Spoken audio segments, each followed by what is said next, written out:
What's up, everybody? My name is Russell de la Pena, and in today's video, I'm going to be sharing with you how to sell without being salesy using the Epiphany Bridge script. This is a great framework for anybody who is selling low to high ticket products or services, whether it's face-to-face or online, through webinars, through sales copy. It doesn't really matter.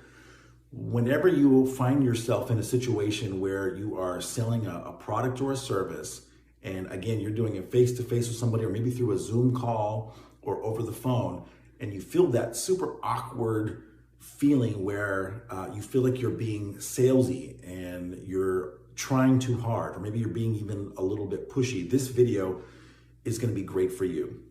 All right, so in today's video, what I want to do is share with you my framework that I adopted from a very famous person named Russell Brunson, that adopted that from other famous people and well-known people who knew and understood the power of storytelling and how powerful that can be when you are in a sales process. In fact, it's critical that you use it in your sales processes. Otherwise, you're going to come across like a salesy, pushy type person. And if you've got any kind of good, genuine prospect in front of you, they're going to sense that you're trying to use some kind of a sales tactic. You know, you're waiting till their eyes blink a couple of times, and then you go for the jugular. You know, you've got some kind of a planned out script, and it's okay to have some kind of a process. In fact, you want to have that, but you don't want it to feel that way. And so using storytelling allows it to happen. To give you a way to kind of illustrate this, I have a 4-year-old son, and my wife and I work from home. And I work 3 days a week. She works the other 3 days a week. And the days that I'm not working, I take care of our 4-year-old son. And recently, I started to kind of be a little bit more introspective and start to think to myself, why was my son giving me a lot of resistance and being frustrated often with me? And why did I find myself almost kind of like trying to make him do stuff? And it just felt like there was a lot of resistance, and I'm sure he felt that way as well. So I started to get to think about what I was doing right and what I was doing wrong. And when I started to realize that what I was doing wrong was that was really supposed to be our time to play. Now, to be fair, he's 4 years old and he wants to play all day. If he could play all day, he would play all day. I'm not for it, and so it's a challenging for me to do that, especially when I've got, even though it's supposed to be my day off, it's and time with him, it's still challenging because things bleed over from work, or we have other things that we do as we run our businesses. My wife runs our photography business. She's a professional photographer. And so we have a studio, and that's where she'll go. And I'm a direct response copywriter. So that's what we do from home or at our studio. And those activities bleed over into the next days. And so that was kind of frustrating my son, and it was frustrating me. And I was thinking, what can I do? And it hit me one day that when my son responds to me the best is when we're playing and we're doing story time, whether we're reading storybooks or we're acting out some kind of a dinosaur or monster scene in war and battle and all this kind of stuff. He loves it, and he just clings to me with that. And there is no resistance. There is no challenge at that point. He's in his little world and he's enjoying time with daddy. And so I thought to myself, what if I were to do my chores, the things that I need to get done, whether it was house cleaning stuff or business related? What if I did that, but I turned it into a play time? What if I made that a dinosaur monster attack, or whatever, and he got to be involved with that? And so that's exactly what I did. So when it came down to like giving him a bath, I said, the monsters don't like the smell of soap, and so if you take a shower, you'll put that soap on and clean yourself, and you'll smell good, and the monsters won't like it. And so he thought, okay, that sounds great. Let's go take it. So he immediately ran to the bathroom, not out of fear, but just playing and like, that sounds good. And then I was like, the clothes that we've got that just came out of the dryer need to be folded, because monsters will, if they see them, or dinosaurs, if they see them, you're probably thinking, man, you're just freaking your kid out with monsters. But no, he was enjoying it. He was eating it up. I said, if the monsters see them, the clothes outside on the bed, they'll know that we're here. So we've got to fold them, we've got to put them in their place. And then from there, it's like, the dishes need to be washed and they need to be put in the dishwasher, because if they can see them outside, they'll know, and on and on and on. I mean, it went all the way to buying groceries, because monsters don't like to see human food in the refrigerator. And so the point I'm making, and what I discovered in that kind of aha moment, was that if I were to play with him and make it fun, all those things that I was having resistance with him for no longer had any resistance at all. In fact, he was craving it. He was almost begging for more of this fun time. And I was able to get all the things that I need to get done by using this storytelling with him. And so when it comes to selling products or services, no matter how low ticket or middle ticket or high ticket they might be, telling stories that ideally break down your prospects' false beliefs and build up the new beliefs that you want them to adopt, the same beliefs that you adopted when you were first learning about the solution that your product or service provides, the same thing that got you excited. Telling that Epiphany Bridge script is what got you excited. And if you can bring your prospect back to that time when you had that epiphany, when you discovered, wow, this would really help them. So if you're in network marketing, for example, and you sell any kind of product or service, you got excited when you went to that first meeting. If you're a consultant, a coach, or a course creator, and you provide some kind of a solution that helps the masses, you originally got excited probably because it helped you. I know that the products and services that I sell, the courses that I've created, started out by being things that helped me in my business, and then I got excited about it and turned around and had to share it with other people, like a little kid in a candy store who wants to, he just gets real excited about what they've just found. The problem is that a lot of times what we do is we get real smart. If you're a consultant or a coach or a course creator, for example, or even network marketer, and you find yourself losing your audience, they're glazing over, their eyes glaze over, they're losing interest, they're all of a sudden busy, they're focused and fidgety on other stuff.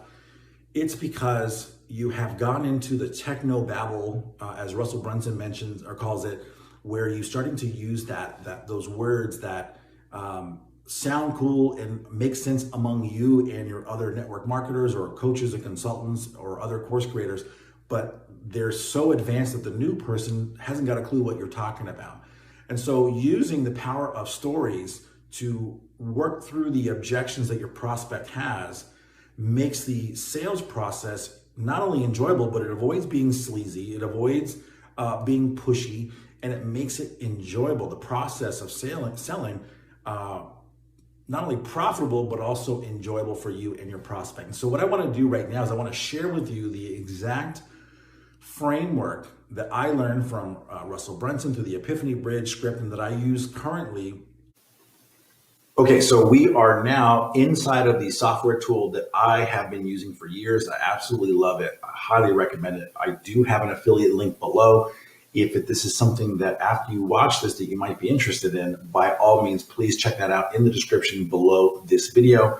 I am an affiliate and definitely appreciate you helping us support this channel if you like this video. Of course, if you have any questions about this or other things in sales copy, by all means, feel free to make a comment below this video, and I'm happy to personally answer that for you. So right off the bat, you're going to see that this is a library, a massive library of AI copywriting tools. Now, I know that there are other tools that are coming out in the market and all that kind of good stuff, but this is by far the most robust that I have ever seen. I have checked out a lot of the other tools since I got this one tool here called Funnel Scripts, but this is by far, I mean, it's anything you can possibly need for any kind of sales marketing scenario, whether it's Facebook ads, email copy, you name it, this tool has it. And it's not gonna fix everything for you. You still need to know copywriting. You still need to learn that crap, but it's definitely gonna get you your first draft.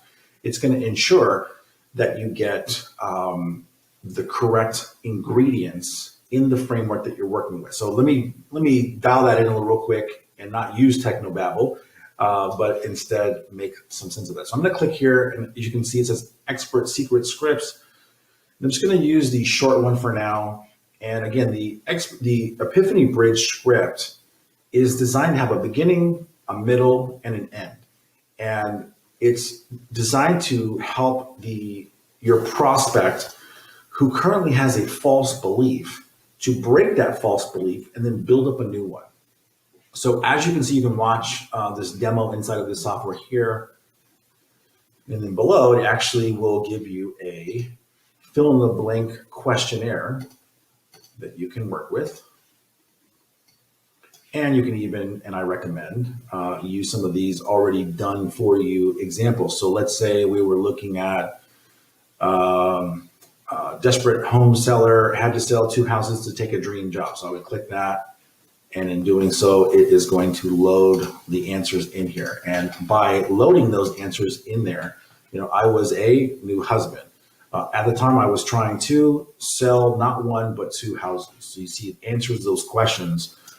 And it even gives you some prompts here as to some ideas. Again, this is going to give you your first draft, but it's not going to give you the well-tweaked final draft. That's something that you're going to want to go through. And if you've got any kind of sales skill, this is going to, it'll be real easy. If you don't, this is going to help you get that sales skill.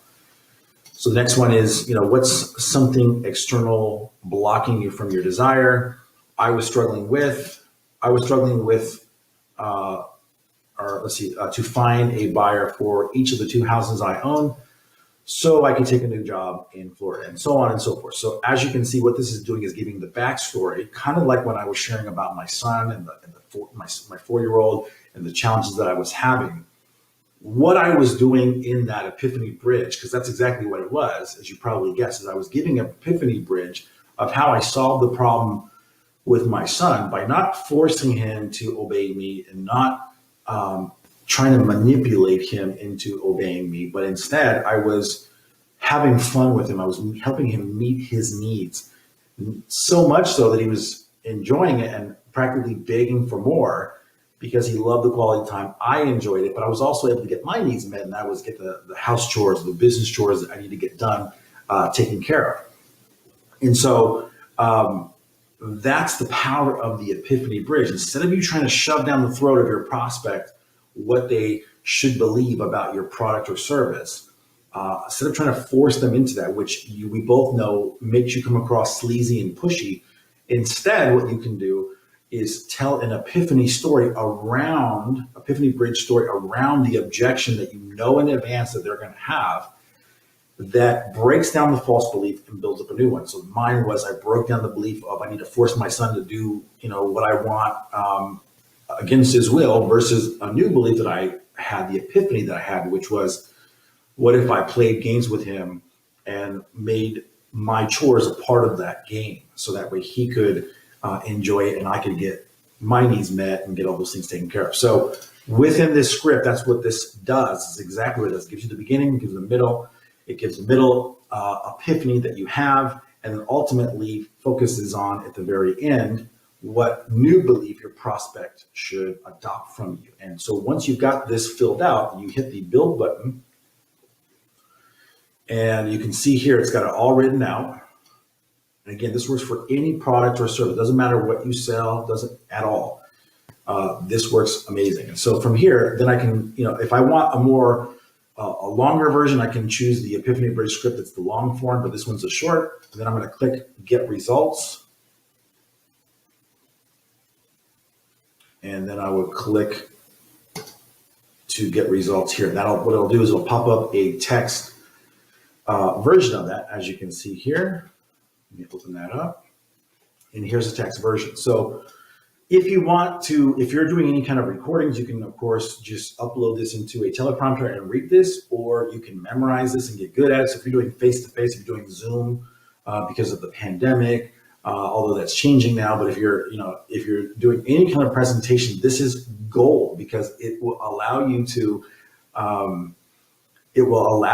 be able to defeat any false beliefs that your prospect has without being pushy. And so this is the script that I did originally. Now that it's still up here, and I'll show you that. This is actually what I wrote for this particular video. And so that's how powerful it is. I use this I don't just, not only am I a client, but I'm the president. Or, I use this all the time because it works. And so hopefully this was helpful for you. Like I said, if you want to support this channel, if you like this kind of software, if you want to learn more about it, there is a free webinar that you can register for. I'll put a link for that below. You can register for that. You can check out all the things, all the bells and whistles that this software does. And, it's kind of self-defeating because I'm a copywriter, and it's a way to kind of shoot myself in the foot and take myself out of a job. But this is powerful, and I think that a lot of people could definitely benefit from this. So hope you've enjoyed this. I've enjoyed making this for you. And if you've got any questions, by all means, leave a comment below in the description area. And by all means, subscribe to our channel. Hit the like button and hit the notification bell so that way you don't miss out on any future videos. If you are learning, if you want to be a copywriter yourself, or if you're a coach, consultant, course creator that wants help with your own copy, I'm happy to do that and happy to help you and get some guidance. All right. Thanks so much.